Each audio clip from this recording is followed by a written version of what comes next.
Bon, on va y aller. Bon, la mêlée pour une première mission, c'était peut-être un peu ambitieux. Qu'est-ce qu'on a d'autre? Le hors-jeu? Non.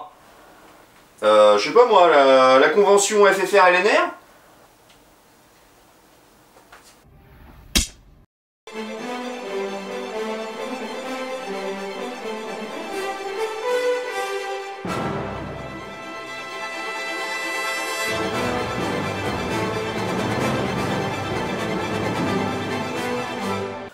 Bonjour à tous et bienvenue dans Looking for Rugby, l'émission qui n'aime pas les tampons que dans la... Hop. Il y a les enfants qui regardent.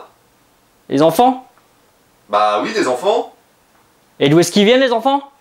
Bah des césariennes. Il y en a tant que ça?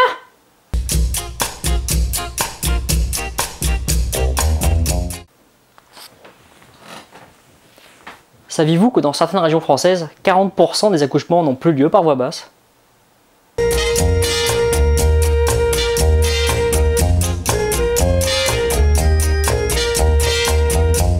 Car certes la mêlée est bien l'emblème du rugby, mais dans l'inconscient collectif et pour un grand nombre de nos concitoyens, c'est un autre geste qui lui est associé. Et c'est bien paradoxal d'ailleurs, alors que l'objectif au rugby est d'attaquer, de marquer des points, des essais, c'est un geste défensif qui est le plus connu. Ce geste défensif, vous le connaissez tous bien sûr, c'est le plaquage.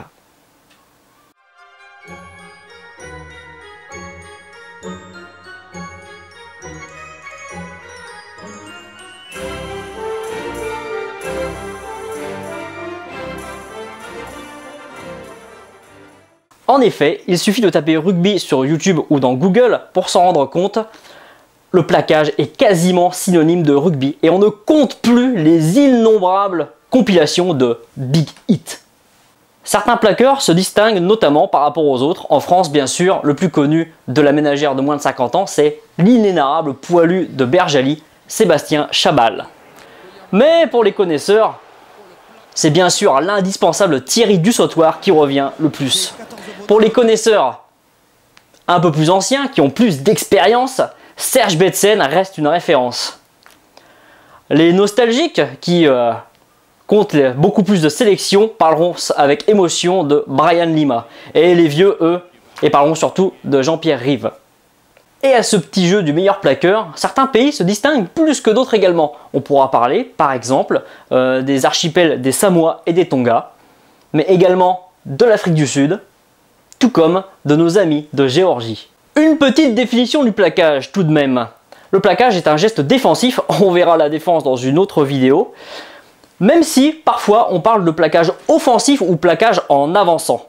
La langue française, notamment dans le lointain sud-ouest, propose un certain nombre de synonymes au mot plaquage. Tampon, bouchon, arrêt buffet ou stop sont les plus couramment utilisés. Il faut savoir qu'historiquement, le plaquage a remplacé à la fin du 19e siècle le croche-patte au-dessous du genou, qui lui-même avait remplacé le croche-patte sur n'importe quelle partie du corps qu'on appelle le hacking. Notez bien qu'en anglais, le verbe plaquer, to tackle, a donné le mot tacle en français. En anglais, les deux sports partagent la même terminologie car au départ, ils sont un seul et même sport. Voyons quelques points du règlement maintenant. Ne peut être plaqué que le porteur du ballon. Sinon, c'est un écran, une obstruction. Attention à ce qu'on appelle aujourd'hui les courses négatives et autres leurres. Le plaquage est un geste d'enserrement qui se pratique bras ouverts. Ce n'est ni un coup d'épaule, ni une percussion. En France, on appelle également cela la corne. Aller au plaquage, aller à la corne. Cela vient de la forme que prennent les bras du plaqueur au moment d'enserrer le plaqué. Historiquement, cela est dû au fait que les régions de grandes traditions anciennes rugbystiques en France sont également celles des traditions dites taurines. Le plaqueur doit accompagner le plaqué jusqu'au sol. Si ce dernier n'est pas tenu, il a le droit de se relever et de poursuivre l'action. On ne peut, et c'est important, plaquer un joueur que s'il a au moins un appui au sol. On ne plaque pas un joueur en extension qui est en l'air. Le plaquage peut avoir lieu sur n'importe quelle partie du corps à l'exclusion de ce qui se trouve au-dessus de la ligne des épaules. On parle alors de cravate samoale ou alors de la corde à linge moldave. Une fois plaqueur et plaqué au sol, deux aspects sont à prendre en compte. Premièrement, le plaqueur doit lâcher le plaqué s'il veut pouvoir disputer la balle. Deuxième chose, le plaqué doit libérer la balle afin que l'action puisse se poursuivre. Notez bien que pour résoudre certains des problèmes apportés par le plaquage, une des solutions est le plaquage à deux. Mais d'autres problématiques peuvent se poser, que l'on développera plus tard quand on parlera du jeu au sol. Attention lors d'un plaquage à la position du plaqué. Il ne doit pas complètement basculer, ne pas se retrouver la tête la première dans l'herbe.